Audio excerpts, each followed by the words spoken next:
Okay, today I am going to talk about radius of your fretboard and what that means and why it matters. First, a little geometry lesson. I have a circle here, and the distance from the center of the circle to the edge of the circle is called the radius. And in this example, the radius of this circle is 9.5 inches. Okay, it just so happens the radius of the fretboard on this Telecaster is 9.5 inches. So how do these two relate? Well, let me tell you.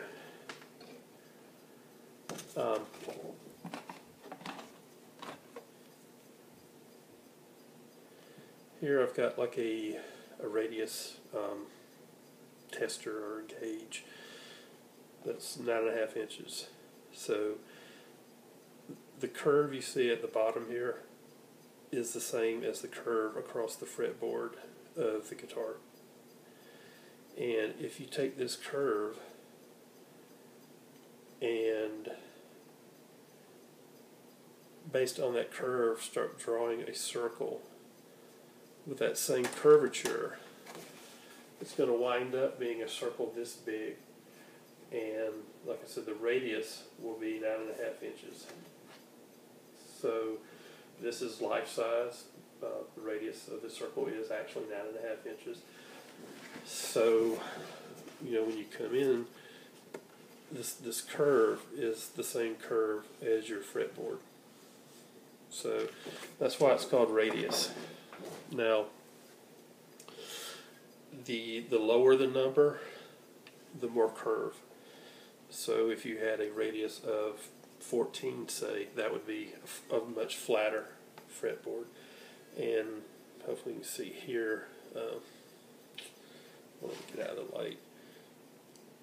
You see there's a little curve. This Telecaster, the radius is 9.5 inches. Now, is that good or is that bad? Well, it just is. That's like saying, is steak better than chicken, better than shrimp? Just depends on your playing style. I guess the advantage of a smaller radius is it curves, so it more matches the curve of your hand. So it's easier maybe to hold.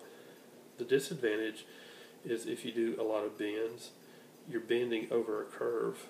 So if you're on this bottom string and you try to bend, really high bend, you may choke out on the crest of that curve, where a flat fingerboard you could push all the way up a little bit easier.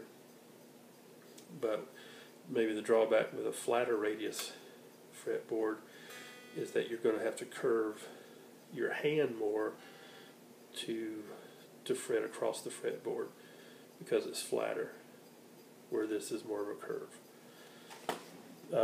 Another important thing to mention is that when they talk about radius of a neck, they're not talking about the curve on the bottom of the neck. You may hear something say, well, this is a C-shaped neck or D-shaped neck, or something like that. So that refers to the curve across the bottom, where the radius talks about the curve across the top of the fretboard. So anyway, if you didn't know, that's what radius is.